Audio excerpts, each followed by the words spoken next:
안녕하세요. 연년생 5살, 6살 아이를 키우고 있는 30대 주부입니다. 돌이켜 생각해보면 제 결혼 생활은 돈으로 끝났네요.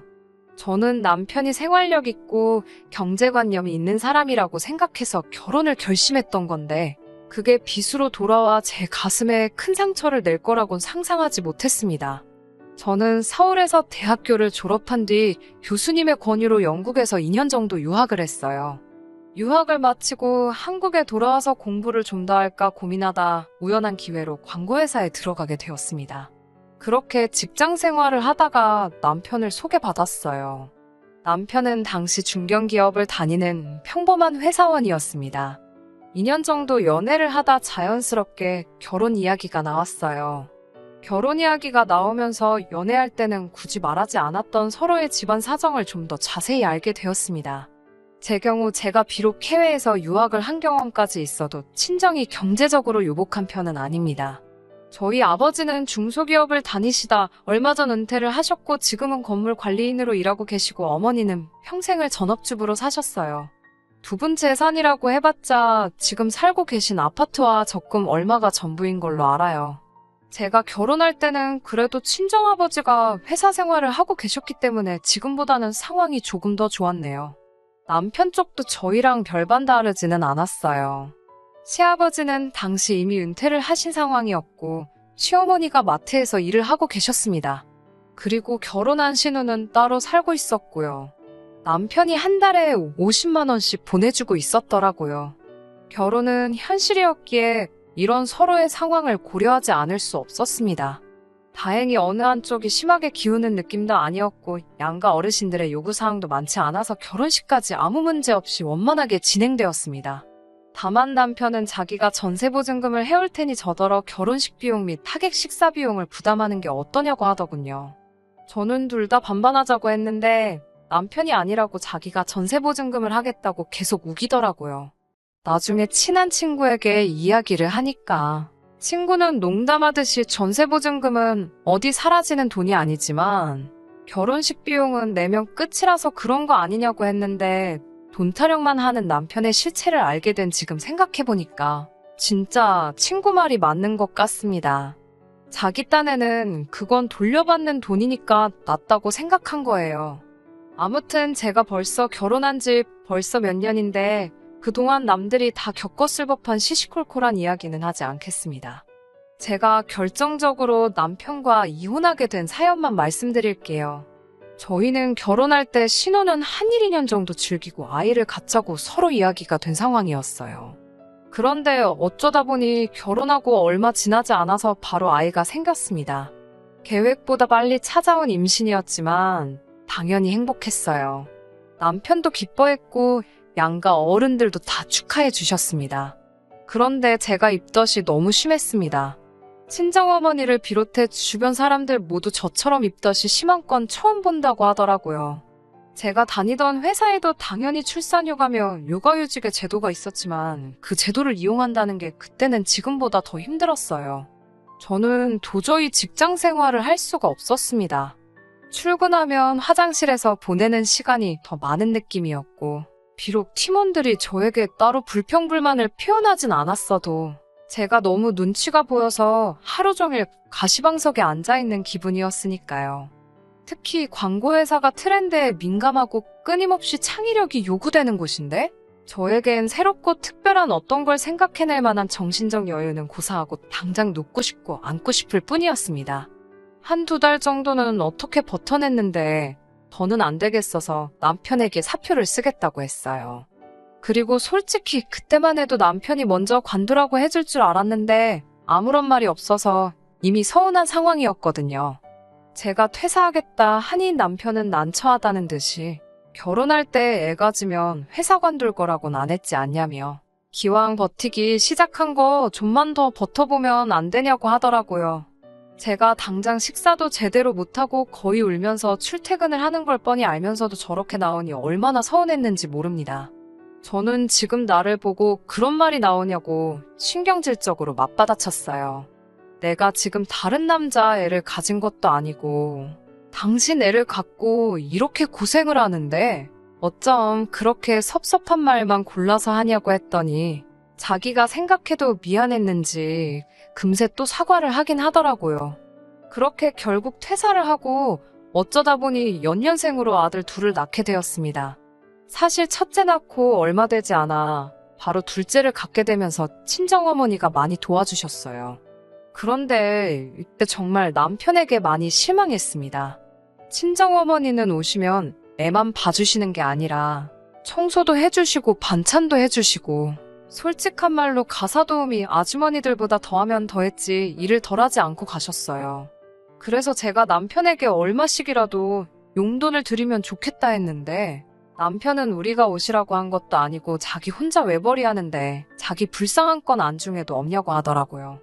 그렇게 나오는 남편이 야속하고 치사해서 제가 모아둔 돈에서 얼마씩 드리다가 그 돈이 다 떨어지고부터는 드릴 게 아무것도 없어.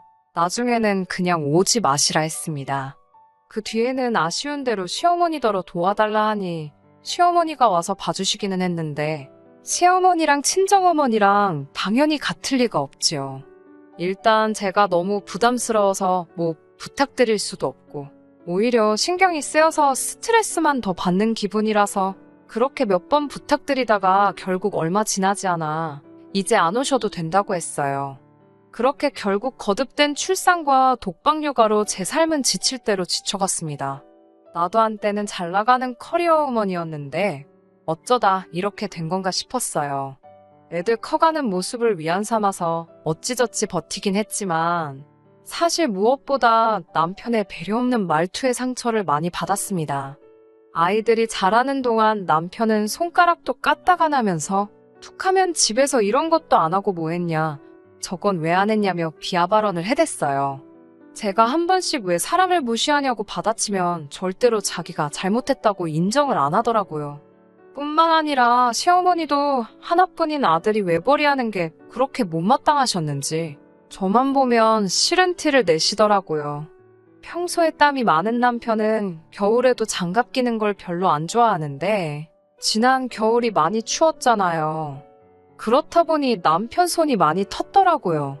제가 그렇게 로션 좀 발라라 장갑 좀 껴라 해도 고집이 세서 들은 척도 안 하더니 손이 불긋불긋해졌었는데 연말에 가족 모임을 하다가 시어머니가 그걸 보셨습니다. 시어머니는 정말 화가 가득한 눈으로 남편 손과 저를 연신 번갈아 보시더니 너는 집에서 애 키우고 살림만 하는 애가 밖에서 고생하고 들어오는 남편한테 설거지라도 시키는 거냐며 호통을 치시더군요. 저희 남편, 저랑 결혼한 이후로 정말 부엌에 자기 라면이나 끓여 먹으러 한 번씩 들어가지. 설거지는 무슨 시어머니 이야기를 듣고 있는데 어이가 없더라고요. 그래서 제가 어머님 아들이 설거지를 한다고요. 저는 금시초문인데요. 하니까 남편도 멋쩍은지 이거 추워서 튼 거라며 신경 쓰지 말라고 하더군요. 시어머니는 저한테 사과는커녕 아무튼 당신이 제 평소 행실을 다 눈여겨보고 있다며 밖에서 돈 벌어오느라 고생하는 남편한테 시덥잖은 일 시키지 말라고 아주 당부를 하시더라고요. 그러다 얼마 전부터 아들 둘 다 동네에 있는 어린이집에 다니면서 저에게도 여유 시간이 생겼습니다. 평소에도 자주 연락하던 직장 후배에게 제가 요즘 여유 시간이 좀 있는데 혹시 제가 할 만한 일이 있을지 물었어요. 용돈벌이라도 할까 싶었거든요.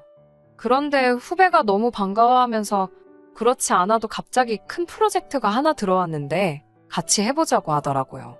비록 계약직이었지만 놓치고 싶지 않아서 남편에게 조심스레 물어봤는데 의외로 흔쾌히 전폭적으로 지원을 해주더라고요. 그런데 그런 남편의 모습을 보니 고마우면서도 약간 씁쓸한 마음이 들었어요. 제가 돈 벌어온다니까 그렇게 반가운가 싶어서요. 실제로 제가 돈을 벌기 시작하니까 남편도 처음에는 조금씩 집안일하고 육아를 도와주긴 하더라고요. 시어머니도 눈치를 덜 주셨고 반찬도 해다 주시더라고요. 결혼 생활 몇 년 동안 시어머니가 반찬을 해다 주신 적은 남편이 아팠을 때 빼고는 없었는데 말이지요. 아무튼 제가 6개월의 직장 생활을 하는 동안은 말 그대로 숨통이 트이는 기분이었어요. 하지만 말 그대로 계약직은 계약직이잖아요. 다시 집에 있게 되면서 육아와 살림 모두 제 몫이 되었습니다. 근데 남편은 이전보다 더 심하게 짜증을 내더라고요. 한 번씩 뭔가 자기 뜻에 엇나가면 집안일도 자기가 해보니까 별것도 아니던데 그걸 못하냐며 저를 한심하다는 듯 대했습니다. 자기가 해보니까 설거지 그거 그릇 몇 개 대충 헹구면 끝이고 빨래는 세탁기가 다 하고 청소기 들고 다니면서 바닥 몇 번 문지르면 다 되더래요. 그러면서 저한테 그런 것도 제대로 못하니까 직장을 6개월밖에 못 다닌 거라고 하는데 정말 욕이 목구멍까지 차올라왔어요. 나도 지랑 결혼만 안 했으면 계속 직장 생활하면서 커리어우먼으로 살 수 있었는데 그런 생각도 들고 아니 내가 지금 어디서 자식을 낳아온 것도 아니고 지 자식들 키우느라 이렇게 고생하고 있는데 저 인간은 그런 건 하나도 안 고마운가 싶고 별별 생각이 다 들더라고요.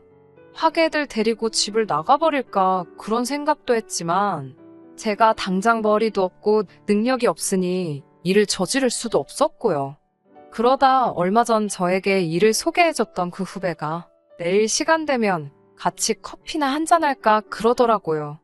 마침 며칠 전 친정부모님이 손주들 보고 싶다 하셨기에 애들은 친정에 맡겨놓고 만나면 되겠다 싶더라고요. 그렇게 후배를 만났는데 후배가 하는 말이 전에 같이 일할 때도 느낀 거라면서 제가 회사 다닐 때는 그렇게 예쁘게 하고 다니더니 지금은 왜 이렇게 말랐냐며 속상해하더라고요. 맨날 돈 타령하는 남편 때문에 네일아트는커녕 머리하러 미용실 가는 것도 큰 마음 먹고 가곤 그랬어요. 옷 하나 사 입어도 벌어온 돈 허투루 써제낀다 이러쿵 저러쿵 말이 많아서 입던 옷 돌려가면서 입고 그랬습니다. 그래도 깔끔하게 하고 다녀서 남들이 모를 줄 알았는데 다 티가 났나 보더라고요. 후배 말을 듣고 있는데 창피하면서도 뒤통수를 한 대 맞은 것처럼 정신이 들더라고요. 내가 왜 이렇게 살고 있나 싶으면서 이건 아니다라는 어떤 깨달음이 딱 느껴졌어요. 저는 후배에게 정말 부탁인데 어디든 좋으니까 일할 데 없겠냐고 한 번만 더 도와달라고 했습니다. 그러자 후배는 기다렸다는 듯이 그럼 자기랑 같이 해보자고 그러더군요. 그게 무슨 말이냐고 하니까 자기가 이번에 나와서 회사를 차리는데 마음 맞고 능력 있는 몇몇 주변 사람들하고 함께 시작하려고 그런다면서 마침 제가 그렇게 생각이 났다고 하더라고요. 후배가 제안한 연봉과 복지는 대기업 뺨치는 수준이었습니다. 고민할 거 없이 당연히 그 자리에서 좋다고 했고 그렇게 이번엔 정직원으로 취직을 하게 되었습니다. 그리고 그날 밤 남편에게 낮에 있었던 일을 이야기했어요. 그런데 저번엔 그렇게 좋아하고 전폭적으로 지지해주던 남편이 기대와는 영 다른 반응을 보이더라고요. 한다는 말이 여자가 그렇게 일한다고 밖으로 싸돌면 애들은 누가 키우냐고요. 그래서 애들도 이제 제법 커서 금방 유치원 가고 학교 갈 거고 그래도 도움이 필요하면 우리 친정어머니가 도와주실 수도 있다고 하니까 그럼 또 장모님 돈 들이자고 할 거 아니냐고 그래요. 그러면서 할머니가 자기 핏줄 봐주는데 왜 돈을 줘야 하냐면서 자기는 그게 이해가 안 된다고 그러더군요. 저희 친정어머니 한 번도 저한테 돈 이야기 먼저 하신 적 없고 오히려 맨날 물려입는 둘째 안 됐다고 옷 사주시고 애들 간식 사주시고 그러시거든요. 그렇게 본인 돈 쓰셔서 뭐 사오실 때마다 저도 제 선에서 드릴 수 있을 만큼 드렸던 거고요. 남편은 듣는 제 마음은 전혀 신경 쓰지 않는 듯이 계속해서 한다는 말이 다 내 돈 갖다 슬 궁리하는 사람들 뿐이라며 한숨을 푹푹 쉬더군요. 그래서 제가 하니 이제 나도 돈 벌 건데 왜 그런 식으로 말하냐 하니까 너 뭐 그거 가서 몇 달이나 버티겠어라며 옛날 일을 끄집어내더라고요. 다른 여자들은 양수가 터질 때까지도 출근해서 일하고 그런다는데 넌 몇 달도 못 버티고 그냥 때려치고 근성이 없다나요. 그래서 이번에도 안 봐도 뻔하다고 빈정거리더군요. 그러면서 계속 한다는 말이 그때 정신력으로라도 좀만 참았어 보라고. 그럼 지금 직급이 얼마나 높아지고 돈도 얼마나 많이 벌어오고 있겠냐며 절 생각하면 답답해서 속이 터진대요. 애들 출산으로 인해 제 경력이 단절되고 그 이후로 여자로서 제 인생은 포기하고 오로지 아내로서 엄마로서만 살아왔는데 남편이 저렇게 생각하고 있을 줄은 꿈에도 몰랐습니다. 돈 좋아하고 인색한 사람인 건 알았는데 설마 마음까지 저렇게 인색할 줄이야. 정말 제 마음속 어딘가에서 유리창이 깨지듯 와장창 박살나는 소리가 들리는 듯 했습니다. 제가 남편에게 지금 한 말 다 진심이냐고 물으니 그럼 자기가 장난하는 것 같냐고 그래요. 그래서 제가 도대체 바라는 게 뭐냐고 내가 일을 했으면 좋겠어? 안 했으면 좋겠어? 나보고 어쩌라는 거야?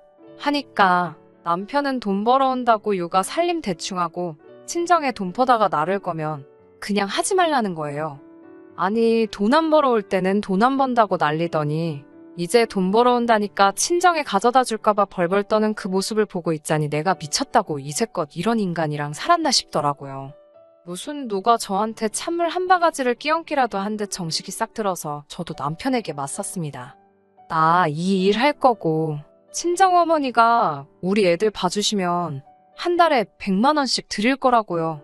그리고 일하는 동안 육아살림 반반씩 하자고. 그거 못하겠으면 당신은 그냥 나가서 혼자 살면서 당신 벌어서 당신 쓰고 살라고요. 대신 이혼하자고 했어요. 애들 볼 생각은 꿈도 꾸지 말라고요. 그러니까 남편이 어이가 없다는 듯이 저더러 미쳤냐고 그러더라고요. 그래서 내가 지금 장난하는 거 같냐고 당신이 나가기 싫으면 그냥 여기 있으리고 그냥 내가 나간다고 그러고 그 길로 애들하고 제 짐 대충 싸서 나와버렸습니다. 어차피 곧 전세 계약이 만료라서 집도 알아보고 있었는데 이참에 다 정리해버리자 싶더라고요. 그 길로 친정에 와서 버텼습니다. 자식 낳아서 키워보니까 부모님이 어떤 마음으로 절 키워주셨는지 알겠더라고요. 그 마음이 이해가 되니까 더 남편에게 돌아가고 싶지도 않은데 남편은 자기가 다 잘못했다며 그냥 들어오라고 그러면 없던 일로 해주겠다고 그러더군요. 아직도 자기는 아무 잘못 없고 제가 잘못한다고 생각하고 있는 걸 보니 상황이 이 지경이 될 때까지도 정신을 못 차린 거였죠. 다행히 승률 좋은 이혼 전문 변호사를 사서 그런지 남편의 지속적인 언어폭력이 이혼 사유로 인정이 되었습니다. 그래서 많이는 아니지만 위자료도 받고 양육권도 제가 가져왔습니다. 양육권은 순순히 포기하던 남편이 위자료 청구를 받고서는 개거품을 무는데 저런 걸 남편이고 애들 아빠라고 참고 산 세월이 아까워서 죽겠더라고요. 하지만 이제라도 제 인생 멋지고 화려하게 살아보려고 합니다. 친정부모님도 애들은 걱정하지 말고 제 뜻을 실컷 펼쳐보라고 하시네요. 아이들이 있는 상황에 이혼이라는 결정이 쉬운 것만은 아니었습니다. 하지만 하고 나니 아무것도 아니네요. 오히려 후련하다고 할까요? 잘은 모르겠지만 저와 같은 상황에 처했거나 같은 고민을 하시는 분들이 분명히 있을 거라 생각됩니다. 아이들을 위해, 가족을 위해 자기 한 몸 희생하는 것이 무조건 나쁘다는 말은 아니지만 무조건 참고 사는 것만이 답이 아닐 때도 있다고 생각합니다. 저도 그동안 보지 못했던 제 인생의 새로운 길이 보이는 것 같아요. 다른 사람들을 위해 자신을 포기하는 것 또한 정답이 아니라고 생각합니다. 저도 뒤늦게나마 제 인생에서 가장 현명한 결정을 내린 게 아닐까 하는 생각이 들어요. 다른 분들도 제 사연 들으시고 용기 내주셨으면 하는 마음으로 이렇게 제 이야기는 끝내도록 하겠습니다. 끝까지 들어주셔서 감사합니다. 오늘의 사연은 여기까지입니다. 구독과 좋아요, 알람 설정 부탁드리고 더 좋은 사연으로 다시 찾아뵙겠습니다. 감사합니다.